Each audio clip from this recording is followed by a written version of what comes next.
Thank you, Dave. Good morning to everyone.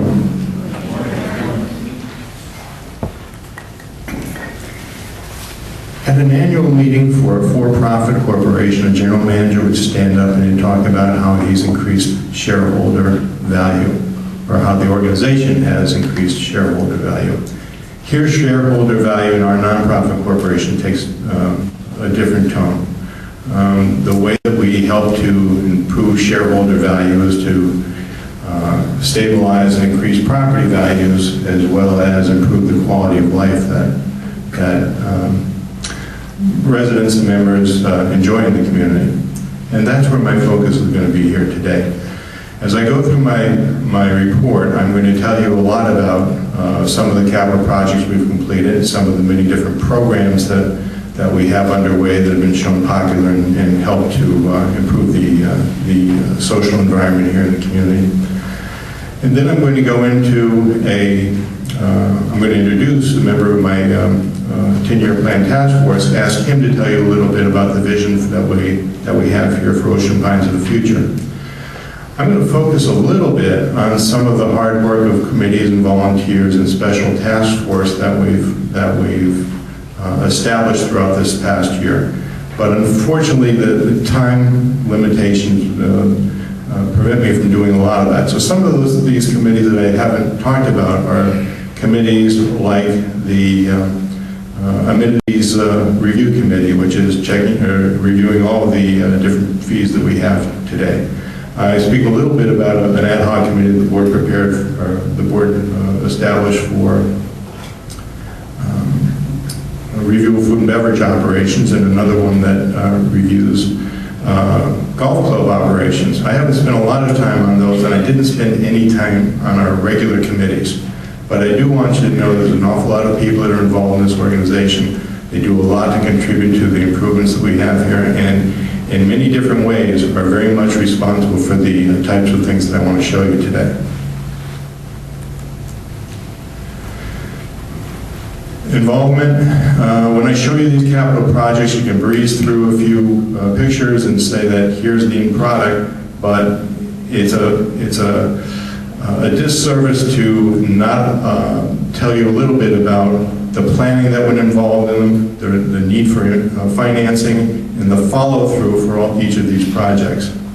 So my point is that I want you to understand and know that there's a great deal of effort that goes behind the end result. That effort required a great deal of teamwork, and I never want anyone to believe that there's one individual responsible for all the great things that have happened here. We've got a board of directors that is committed to this organization. They provide the guidance and the objectives that we follow. We've got a hardworking staff that are putting their noses to the grindstone every single day to make those projects come to fruition. We've had special task force that we've appointed based on skill sets that help us to make good projects even better, and I will go through a little bit of that shortly, as well as a lot of different committees and volunteers that help us throughout the whole process. So what kind of results have we had?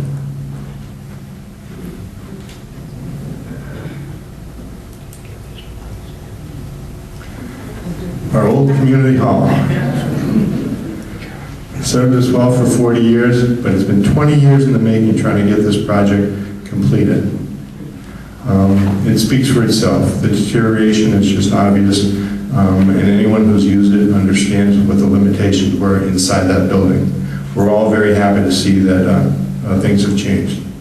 The new community center was, this is a picture of the demolition underway, and the new community center was initiated first by a task force study that reviewed not only the community's needs, but also various methods to get where we wanted to be. They included things like doing design-build projects, which require the contractor to do all the design proposals, as well as looking at architectural firms that would actually draw plans that would go out to a formal bidding process. And we decided in the end that it was the best value for us was to do a design-build project. We went through the bid specification preparation. We reviewed many different submissions by various contractors competing for it. And then once awarded, construction monitoring began. So, who was on our community center task force? A lot of gentlemen that had a great deal of commercial construction background, and they included Joe Costello, Jim Duke, Ted Maroney, Kerry Nelson, Bill Rayco, Doug Slingerland, and myself. The end result, brand new building that, as I said, 20 years in the making, and where we're going to be so excited about the opportunity to take this and conduct our grand opening. Now, you'll see there that we're announcing that we've projected September 12th as a grand opening. There's a very important but in there, and I think we'll be okay, but buildings cannot be open to the public until certificates of occupancy are received. We've got a good deal of time between now and September 12th, where we hope to complete all final inspections and receive that CO. If anything would prevent us from doing that, we would have to change that date, but we're excited about the opportunity to do this, and we're hoping that we've got all of our I's dotted and our T's crossed, and I know we worked very hard over the last year to make that happen. What do we get out of this? We got a new building, but so what? Well, we expect that we're going to see a lot of increased social and recreational opportunities. We took a building that had 10,000 square feet and probably about 4,000 of it dedicated to the fire company, and we turned it into a building with almost 13,000 square feet. We have a multi-purpose gymnasium and multi-purpose room, along with several meeting rooms of various sizes and kitchen area and upgraded bathrooms, and I think we're going to have a better quality of life because we have a facility that's going to be a first-class facility to use. We also have an improved community image, and if you just scroll back in your minds the picture of the old community hall and think about the new community hall that I just showed you, I think it speaks volumes about what happens to the community when you begin to upgrade your facilities. This photo is a photo of the portion of the community hall that was dedicated to the fire company. It was too small for their needs. It was difficult to accommodate, especially if they had to go out on fires and things that fire up those diesel trucks, the exhaust would come out the back room, and then just permeate right through the rest of the building. Not the healthiest environment to be working out of for residents of the community or the firemen themselves. But our creation of a new community hall created the opportunity for the Ocean Pines Volunteer Fire Company to create their own standalone substation within Whitehorse Park.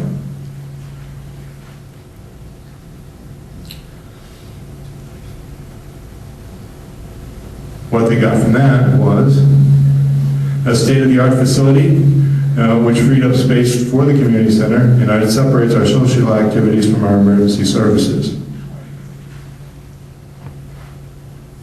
The end result? There it is. The new Ocean Pines Volunteer Fire Department.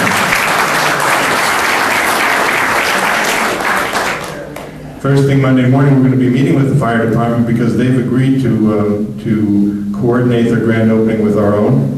We're going to be showcasing both buildings on September 12th. They already have their certificate of occupancy, so they're ready to go.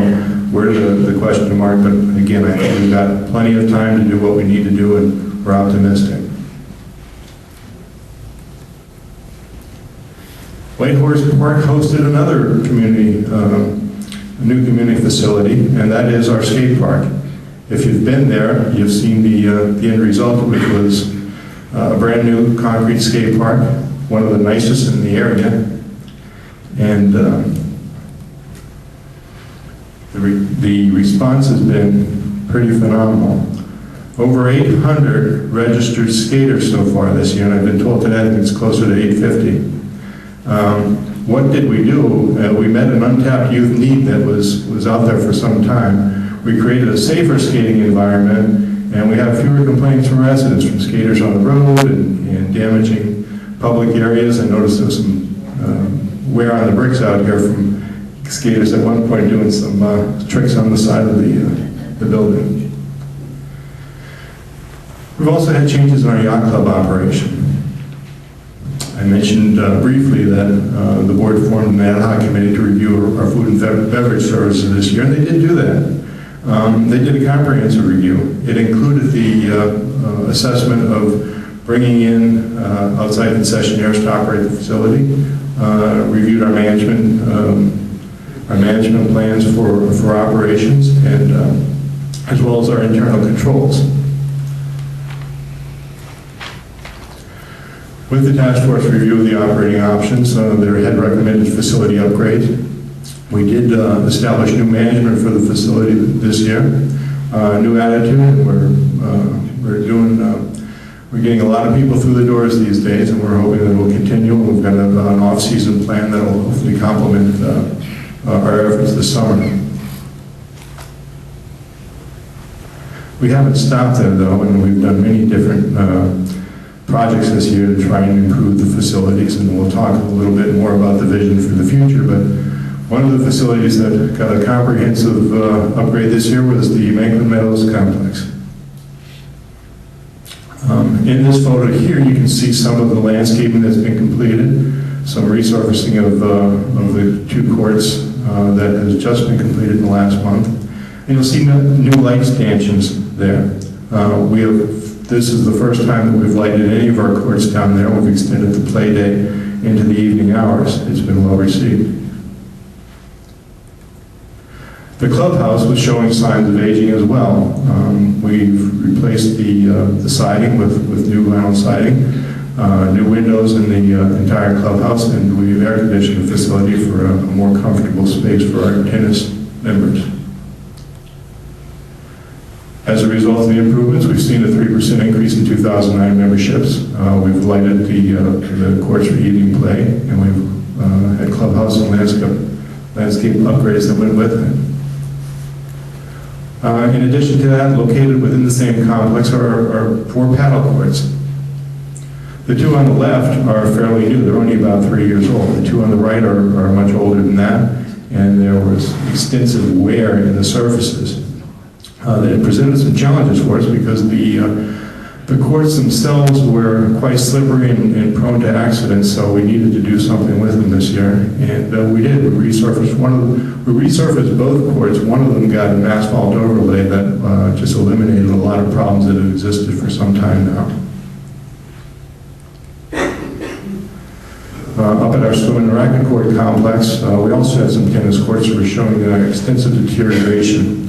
The aerial photo doesn't show it very well, but each of these courts were, each of the 4 courts were heavily cracked. You can see some light gray modeling and some people in the middle of them. This particular photo was taken while those initial repairs were being done. It's a multi-step process that requires that you open up those cracks, you fill them up with cement, and you put patch surfaces over those repairs before you repaint them. In the end, we've got a very attractive, very functional product at the end, which is our newly rehabilitated swim and racket court tennis courts. Bulkhead improvements is an annual project that we do as well. We have over 9 miles of waterfront property that has bulkheads on it. And I wanted to show you some of the improvements that have been completed this year. This is a shot of the Seabreeze area that was still under construction. When the project's finally done, you'll see all those pilings will be at an even size, and that'll be then the property will be reseeded. The disturbed soils will be reseeded. Here's a completed project over at Teal Circle. And onto the golf course and operations upgrades, and I'm going to talk a little bit about drainage in here as well. I mentioned that the board did establish an ad hoc committee to review golf course operations. I'll talk a little bit about those in a minute. But we also have an ongoing program to upgrade and improve the drainage around the golf course and some other areas. What did the task force do? They reviewed, they did a comprehensive review of the operations of the golf course. We revisited consultant recommendations that were presented several years ago, asked those consultants to come back and see how we did in implementing many of those recommendations. And again, we've continued with our drainage efforts. This is a project of last year's work where some of the work was being done on the course. And we often hear comments about, well, the only reason we're doing the drainage is to help the golf course. And of course, we do have some problems during heavy rains, and here's a good example of what happens when poor drainage conditions exist. But some of the results from this year are that we have a 25% increase in on-site playgrounds. We would even have a more successful year, except that we've actually lost some membership as well. It's been a trend for the last couple of years, and we're going to be working very aggressively this year to try and plan to increase membership for the 2010 season. And the ad hoc committee that I just mentioned will be scheduling the next meeting to talk about those plans very shortly. This picture is a picture of the Pinehurst section. It was taken in last December after a 6.5-inch rainstorm. Probably one of the worst drainage issues that we have, and it's a challenge because the internal drain system here in the Pines is working as it should, but the water has to get from here to the bay. And it's that path that it takes from the bay to, or from our borders to the bay that create these kinds of backup problems. So, we are concerned about this. We have been working closely with the county, and we're hopefully going to be implementing a plan that will help to improve drainage at our borders that will help us to alleviate these kind of problems. My point in telling you this kind of stuff is because we're looking not only internally as to what we can do to help our residents, but also what we can do to join partnerships with the county to improve the well-being of our residents too. Now, as I mentioned, when we do a golf course improvement, there are 1,400 homes located in the watershed. One of the improvements next year will be a new computer system. And sound system. Well, that next year, fortunately, we're going to be in our new community hall, and I think we've got the sound system covered. Now, it's not all about capital projects. Summer programs are in full swing, and we've had other service upgrades that I'm real happy to tell you about. The background picture is our junior golf tournament for this year. And we had a great turnout for the kids, and it's a real way to foster interest in the sport of golf. Family fun nights, they're held every Wednesday at the Yacht Club pool. Neat thing about this is that we've pretty much consistently broken records year after year of people turning out to this. It's a fun event. You'll find a lot of grandparents there with the kids as well as young families. And it's a great way to see a lot of traffic at our club. We also have poolside concert scheduled this year. This is a picture of the Sir Rod concert that seems to be very popular with our residents, and we have another one scheduled for March. So if you haven't been to one, I'd encourage you to take a look at the upcoming schedule, and I'm sure you'd enjoy it. Concerts in the park, another great activity that we have here. Typically about 200 to 300 people show up to enjoy that. We've struggled with a couple of rain dates, and we kept our fingers crossed last Thursday on the last one that we did, and actually conducted it, and the weather finally dried up just in time to get it started.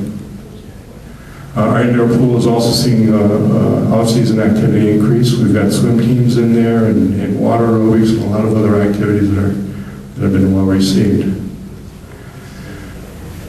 If you haven't been to our website lately, though, I'd encourage you to please visit it at www.oceanpines.org. We spent the last year going through the website and making changes to it. Volunteer Joe Reynolds did a great deal of the behind-the-scenes work, and our staff team members, Teresa Travatello and Dave Schwarten, have done a lot to pull it in together and make it aesthetically a big aesthetic improvement. Some of the improvements are that, again, on the electronics stage where we're trying to improve our community image, and I think we've done that, especially if you spend some time on the old one. You'll easily see what the upgrades have been. It's an easy site to navigate. It's laid out very well, and I encourage you to play with it a little bit. And we've got plenty of pictures up there. Ocean Pines is one of the prettiest places I think you'll ever be, and it's amazing how much we drive by and take for granted that you can watch on here and say, you know what, it really is something to see. On the information technology front, we also established new photo IDs. Anyone who's joined a membership here in the community has received a new card with a picture on it. It's swiped at the facility that you have purchased membership from. It gives us an opportunity to better manage usage patterns and those types of things, and it's been working quite well for us this summer. We also are very much concerned about the curb appeal of our facilities. And we've done a lot of work this year to try and upgrade and improve our landscape areas. Here you'll see some palm trees that we did open, that we put in place over at the Ocean Pines Beach Club. Landscape upgrades that are around our marine area and the yacht club. And our walking trails, which have been cleared and grubbed, and the bases relined with stone where necessary. But it doesn't stop there. What stops here is that we've pretty much summarized some of the major projects that we've done and some of the ongoing efforts that we have made to improve our curb appeal. But increasing property values and improving the quality of life of residents goes beyond that. And property maintenance and public safety are actually very key to that. And oftentimes, those efforts go unnoticed. So I thought it was important to share with you some of the types of things that go on behind the scenes that aren't quite as obvious.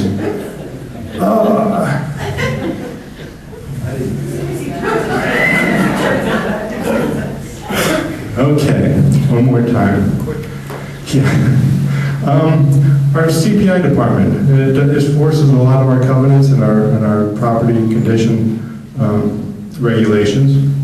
And the one thing I wanted to share with you is between August 2008 and July 2009, during the past year, we had 171 trash and debris violations. One of the good things about that is that over 143 of those were complied out by our owners. You bring this condition to their attention, and they immediately go and fix it. And 143 have done that, and we certainly appreciate their cooperation. In 13 cases, our Public Works Department was required to intervene and actually clean up a mess. In 15 cases, which were more complicated, they go through the court system. They are active cases which we continue to pursue. The pie chart on the upper right is our unsightly conditions violation. A total of 31 violations were issued in that category. Of the 31 issued, 24 were complied out by the owner. Again, you ask them, you point out a condition, you ask them to remedy the matter, and they do. One required our maintenance crew to go in and intervene, and 6 are still active and will make their way through the court system. Grass violations, our declarations require that everyone keep their grass tamed.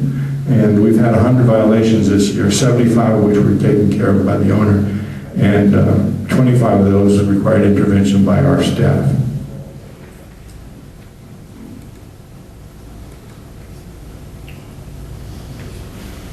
Crime is also something that really does have a direct effect on our quality of life.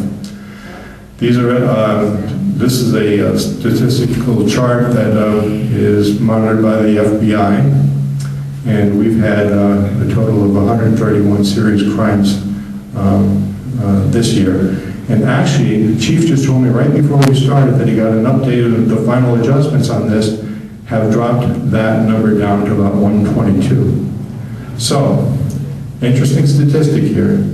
We had a 28% drop in serious crimes from last year to this year. At the same time, Ocean Cities went up by about 7%. We are the only Eastern Shore community that had a double-digit drop in serious crime.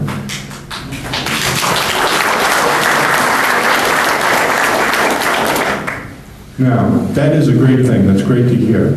But even nicer is we have very few incidents of serious crime given the population and the number of homes that we have here. We live in a safe community, and we tend to enjoy that. Sometimes take it for granted. I just spent the last 20 minutes going through a lot of different accomplishments this year. Great things that have happened here in the community. But I would be